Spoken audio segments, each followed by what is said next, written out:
Good morning. Good morning, good morning, good morning. It is Jackie Glass, Mama, Navy Vet Certified Doer, and your laced up legislator for the House of Delegates, the 89th District. It is definitely, I got my, I don't know if you guys know this, my neighbor. He's very adamant about me making sure that I stay abreast to everything.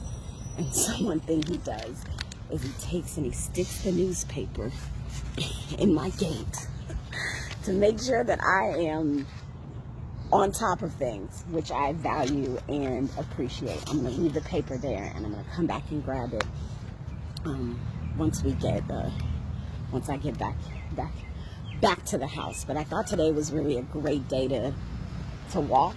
I mean, it's nice out.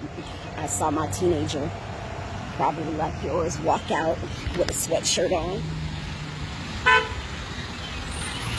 saw my t-shirt walk out with a sweatshirt on, and I said, this is what teenagers do. But I want to express gratitude for your presence here in this space and place as we, walk in a world that may not always be the best place, but it's our place, and we're making it better. There is so much going on, not just in Norfolk, not just in the Commonwealth, but across the country. And I want to dig in with you all. Hopefully you have questions. If there's any questions that you have that you don't care if it's not related to anything that I'm talking about, go ahead and drop it in the comments. I will do my very, very, very absolute best to answer said questions. I'm going to start off with this because I've been asked this question a lot about getting up at 6:30 in the morning and how we prepare. And I'm going to say this to you all, and this is kind of, I enjoy being principled, right, in what I do. And I know that it is very difficult sometimes for us as we're just trying to live to get things done. People are like, how do you get up? How do you do this? Why do you get up? I can't get up. And that is okay. Because I think we all, and I hope collectively as people who share space, that we work our way from setting goals and more so to setting habits. Setting habits. I've mucked up so many times on goals, but when I started establishing habits, I was able to do this with you all. When we started back last summer, we're going close to a year of doing this. I said, well, what is the end goal? I want to make sure that I'm connecting. I don't want to have anxiety about it. How do I do that? And so I started making a habit. How do I make it easier for me to do the things that I want? And so just like I know there are things that you want to do, right? But you're like, I really want to get involved with this, or I just need to start running. It's about making it easier and creating a space where you can do those things. Put your gym shoes by the door, by your bedside, right? I put water on my nightstand. That is a trigger for me. When I wake up, the first thing I need to do is take a drink of water. That triggers me too. You need to stretch. That triggers me. So it's creating systems that allow us to expand our capacity to do work. And so for me, doing this is like a habit. And I've created a system that walks me to this habit. It just makes it easier for me to do it, which is accomplishing goals. But again, for me, it's more about tiny habits that allow us to do bigger things, okay? And we're here. So let's get into it. Probably the biggest news that we have today is that the House of Delegates will not be running in 2022. If you're not familiar with this case, Paul Goldsmith, a resident in the Commonwealth, filed a case against the Commonwealth, saying that it was disadvantaging voters to run on maps that were not the actual maps of representation that we have. So as you all know, we had the census, and I've talked about this on previous lives, so I'm really going to breeze through it. We had the census. We were supposed to get new maps drawn just based off the way population shift. That didn't happen until after the election, because the way in which we chose to do it was very partisan. So the commission gave up. 3 judges had to do it. The judges finally now have said, no. And so their ruling as a court was that he had not shown that he had suffered any individualized disadvantage, where in fact where he lived there were fewer people than ideal, so He actually benefited from over-representation. But the bottom line is that we want to make sure that people are represented. And the spirit of his lawsuit was really important, that we've got to do business better, and we shouldn't do it in a way like having a partisan process that then turns around and hurts you all. So I want to say to the gentleman, to Paul, like, it is a shout out to people that step up and do what's right, no matter the consequence. You lost, but there's a win in getting people to understand the redistricting process. And I need you guys to understand that happens every time we do a census, and why the census matter, because that's how we evaluate representation. Boom, that part. Pause before I go into the next. Anita, good morning. My coworkers have been meeting you at events and telling me, oh, thank you. I told them they're years late to the party. Thank you. I appreciate you. It has been a great opportunity to be back in spaces and places. I do want to remind folks that, COVID is real, right?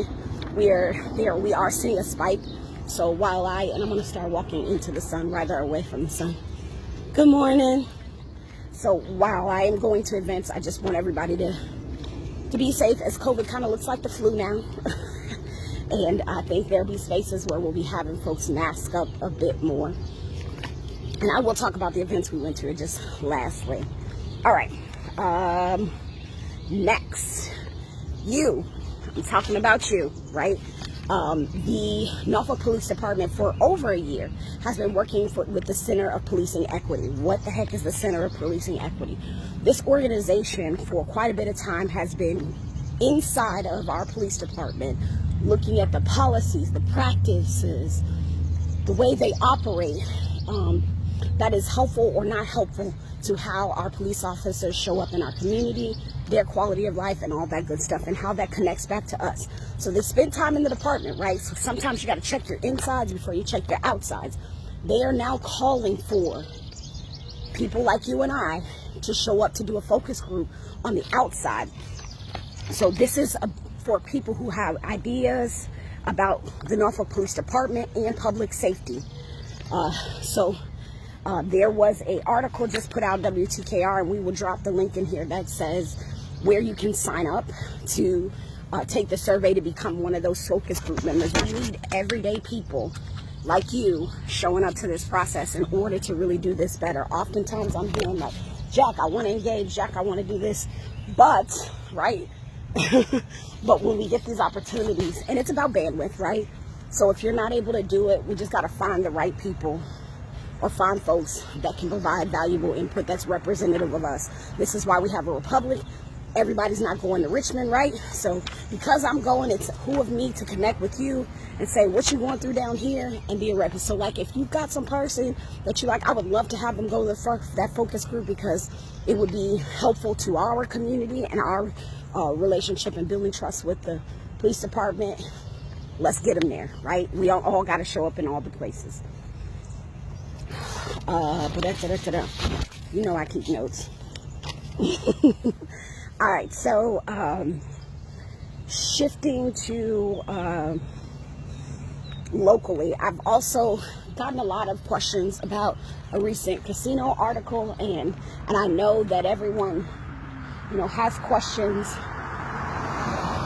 for me, as I was a part of the organization trying to get transparency and proper order to a casino coming. It was recently an article found that the addresses were switched on the paperwork, and that, I was trying to get a chance to look at the actual commission, which are important, boards, commissions, authorities.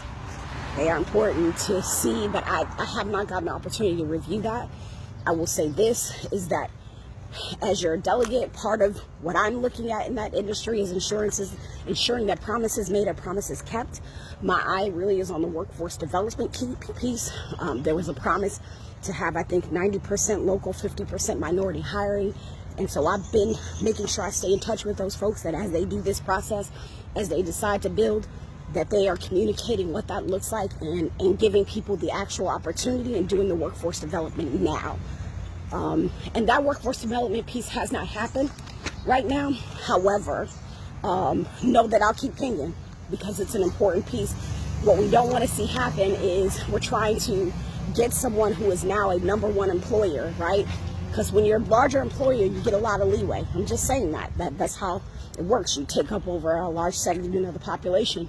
When you're a larger employer, then we can't negotiate to get the promises that were made. But there's also a process. And I think if you have questions about the process and you're wondering, are things above board, then that's where we go to our city. I have the same, I don't want to say the same, but I also have the same level of advocacy that you do, that your word is just as important as mine as we talk to our local government. So it's important to have the conversations and say, hey, what is this about? I read the article just like everyone else. And my comment is that great points were raised and great concerns need to be addressed. And those things can only be addressed by council and our mayor and how they're doing in the city manager's office. From the big C city of Norfolk has to answer those questions to make sure that you all are comfortable and aware, and that the folks are above board that are doing the work here. But if you've got any other questions, I will stay abreast to what's happening at the state level for the lottery board and for the workforce development piece as well, right? Doing what, yeah, promises made, promises kept.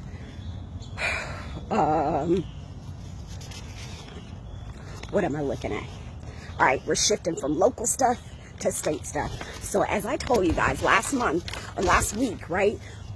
When I did the Thursday live, I had just come back from Richmond, and the word is I'll probably be back in Richmond on June 17th to finalize the budget. So I wanted to show you guys this, right? Like, this is pretty neat, right? So we have a whole 12-step budget process. And if you want a copy of it, let me know. I can send you a link. And so I just want to go through that process and then tell you where we are so that you can understand what happened last week and then where we need to be. So we get to put in budget requests right now. I will tell you, this is the time right now, whether it's the local budget or the state budget, it is absolutely the time right now for you to be starting to think about the things that you want to see in next year's budget right now. Yes, it is June. Budgets just got enacted. Ours is probably not going to be, enacted until the end of the month. July 1st, new laws will come into play.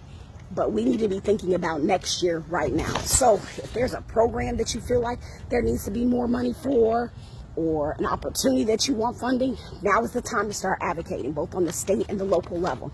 So step 1 is budget requests are put in. Step 2 is the budget is introduced, meaning all these people put in this stuff, it's introduced, and then we have public hearings, right? Had those public hearings, the public comes and say, hey, yeah, I wanted this in there.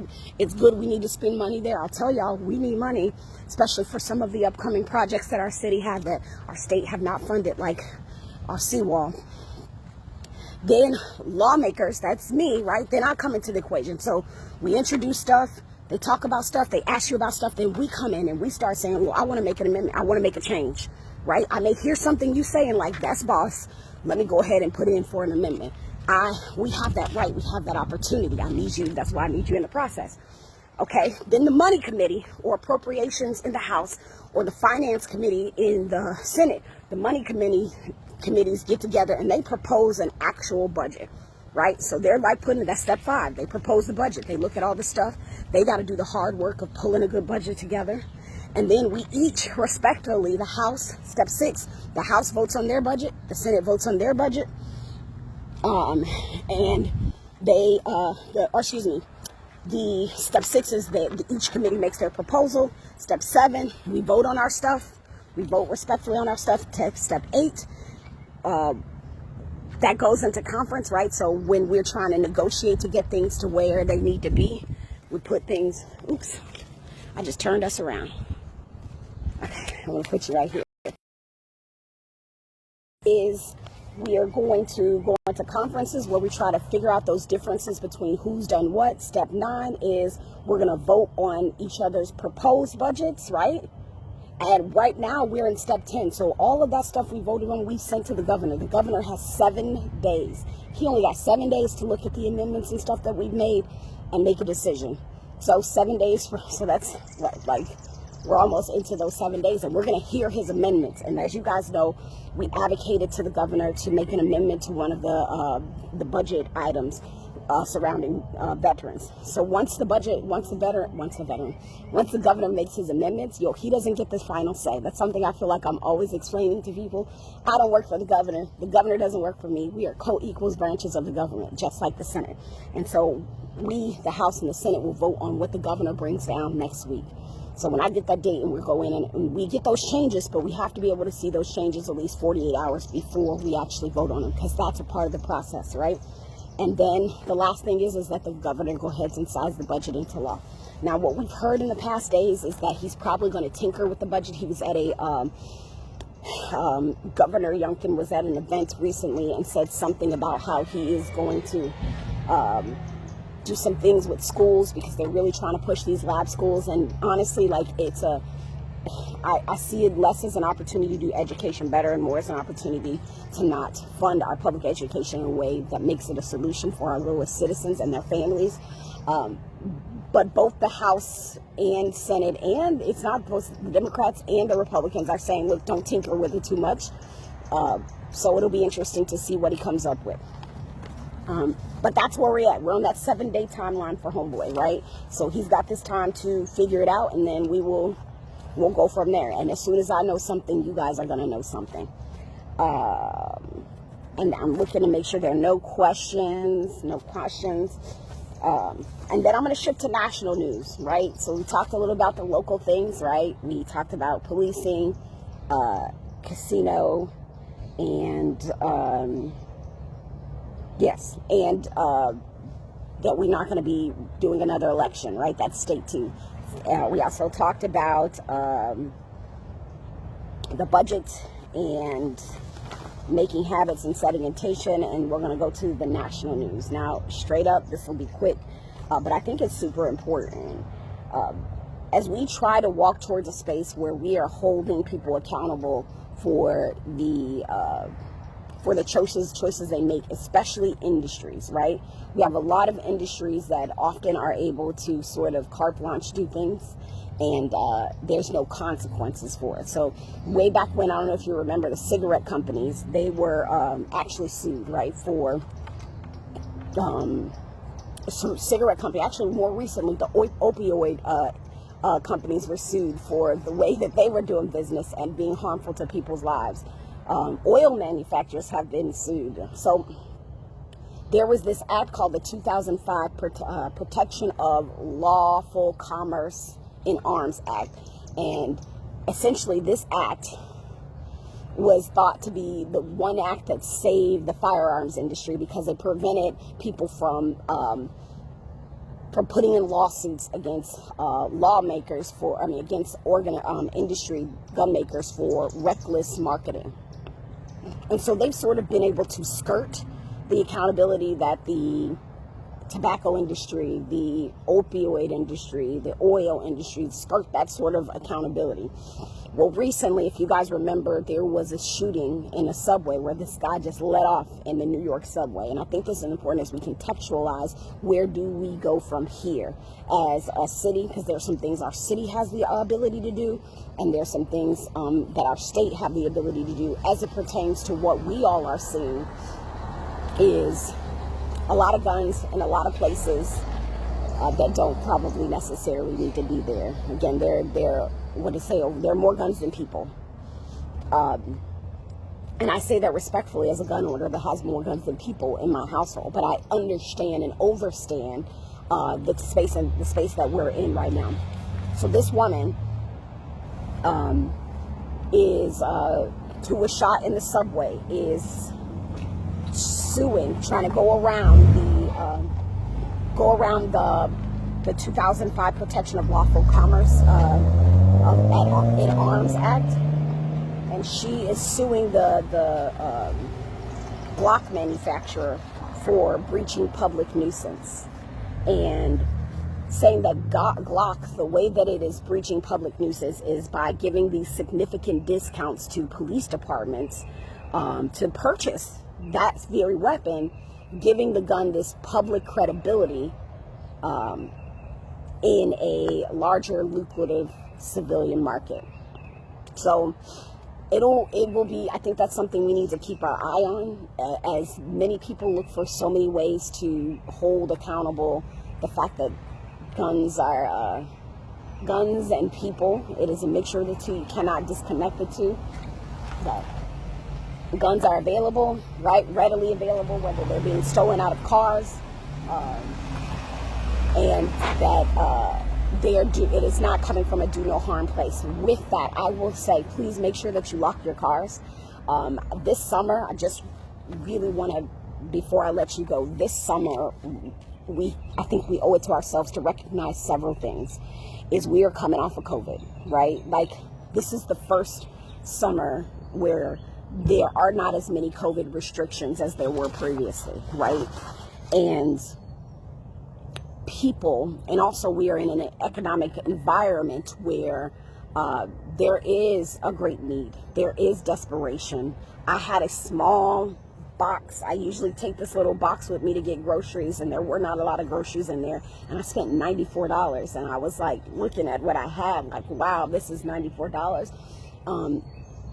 We have the privilege to be able to spend and to get those things, but that ability is shrinking for many families and many peoples. And what I know is that when those sorts of things happen, people have to start making choices.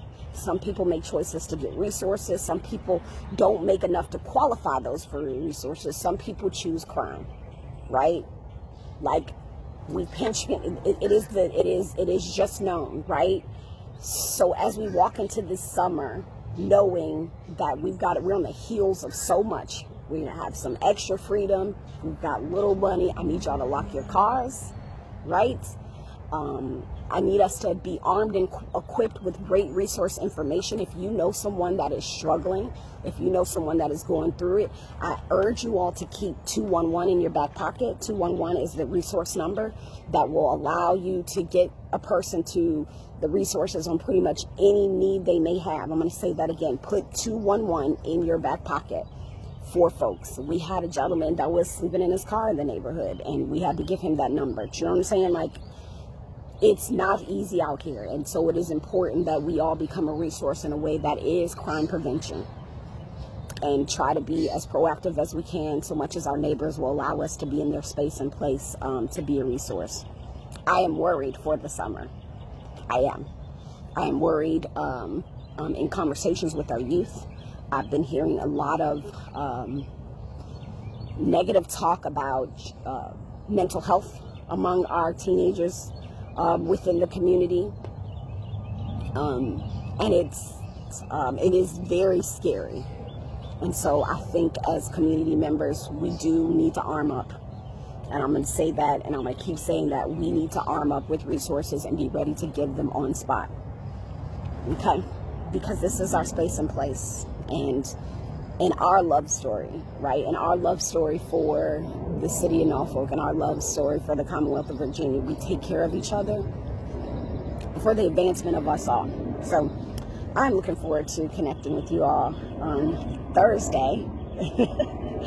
On Thursday, we'll be that much closer to getting back to Richmond. And I hope you guys are able to certainly make today great. Do not hesitate to email us at deljglass@house.virginia.gov, as well as you can call the office at 757-472-1293. Right? It's Jackie Glass, Mama Navy Vet Certified Doer, and your laced up legislator signing off. I will see you all on the flip side. Make it a great day.